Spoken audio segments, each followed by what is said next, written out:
Let's discuss this issue even further. We're joined by SABC News correspondent in New York, Sally Patterson. Sally, hi. Thank you so much for joining us. Talk to us a little bit about the atmosphere and perhaps former U.S. President Donald Trump's composure as this matter gets underway.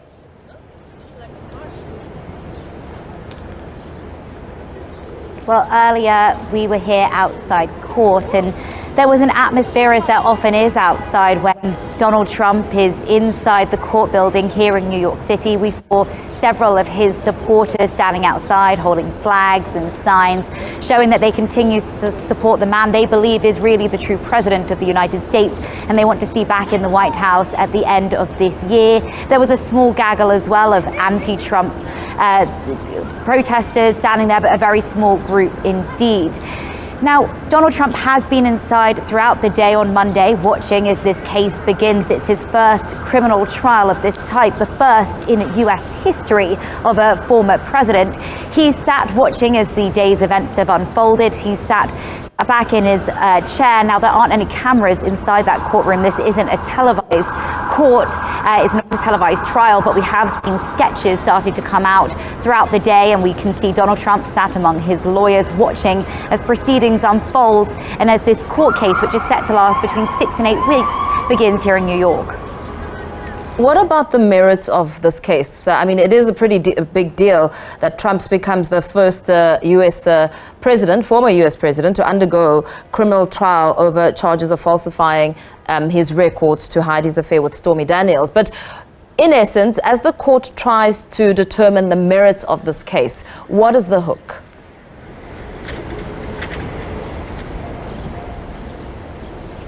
Well, what we've been seeing today is some of that evidence that both sides of the case would like to put forward throughout this trial. They've put that in front of the judge to see if it will be allowed to be put forward to jurors in the coming weeks. Now, both sides obviously want to have things that are work in their favor put forward and keep back some of those things that aren't favorable to what they believe is right in this case. So we've seen some of that information being put forward. What we do know is that the judge has ruled, for example, that certain bits of evidence will be allowed. Testimony, for example, from Karen McDougal. She is another person sort of involved in this case.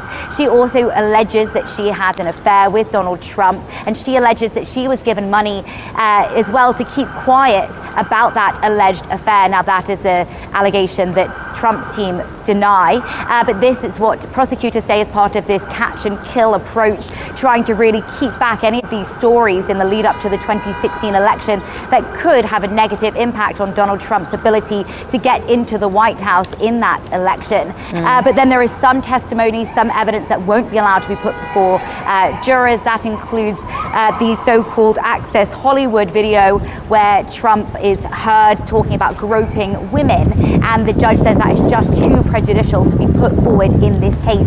Now, talking of those jurors, we've seen 500 here on Monday in New York City. We're expecting to see that many every day, and 50 of them have already been excused from this case because the judge says that they are simply too prejudicial, they're too biased to be involved in this case itself. But we're expecting to see hundreds of people come through the court to try and be on that jury selection. There's going to be 12 of them in total, plus a few alternates as well. But really, so many people know so much about the former president that it's very hard to find a group of people who say with confidence that they can be impartial. Sally, before you get blown away by the wind, I could see you balancing there. How could this trial now affect Trump's presidential ambitions?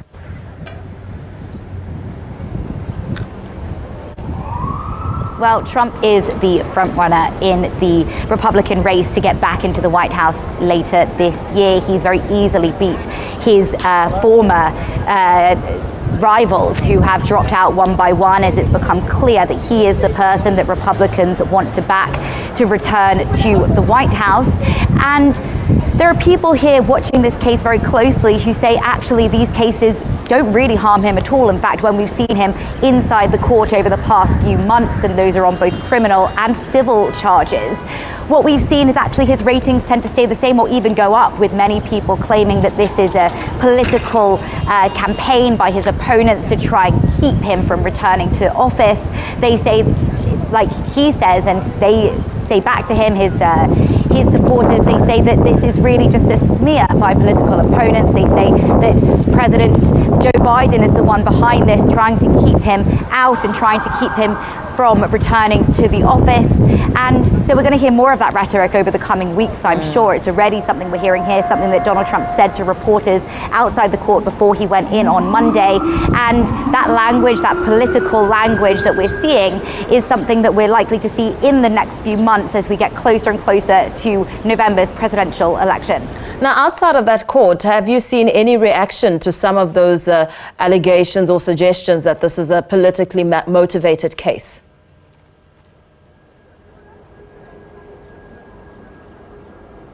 Well, people have turned up here from across New York City, of course, but actually there are people who arrive from around the rest of the US to show either their support or their dissatisfaction with the president. We also saw things like Israeli flags being waved. You know, this is a much wider political issue. People often use these moments to come and show where they stand on wider topics, just as we've seen, for example, outside President Joe Biden's speeches when he's on the campaign trail. We've seen people showing up there with Israeli flags or Palestinian flags to show what they feel about an issue that is, of course, a major topic here as it is around the rest of the world. These are issues that are going to be at the forefront of debate in the lead up to the election. And this idea of political motivations in court cases like this, I think, is a real topic of conversation here in the US, because for those who back Donald Trump, they say that the judicial system is actually against them, that they say this is all part of a smear campaign, and they say that actually things like this are all part of a wider conspiracy. And that idea of a conspiracy is something being raised in this trial itself. Prospective jurors are being asked, for example, if they have any affiliation with groups like QAnon and Proud Boys. Those are groups that have publicly supported Donald Trump in the past. Proud Boys were at the very center of the January 6th attack on the Capitol a couple of years ago. And so these groups that actually have a lot of power here are at the heart of this case as well. And very lastly, before we let you go, Sally, with this being an election year, elections around the corner, how much time has been set for this matter? I mean, is there concerns or perhaps, a possibility that it may overlap with elections, or is it one that's hopefully going to be done and dusted before elections?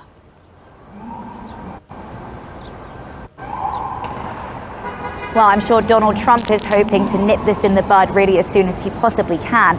That's because he's facing several criminal charges all across the country, here in Washington, D.C. and elsewhere. And that's going to mean a lot of time spent inside courthouses and not as much time as he'd like out on the campaign trail. He will have to be in court as this trial unfolds.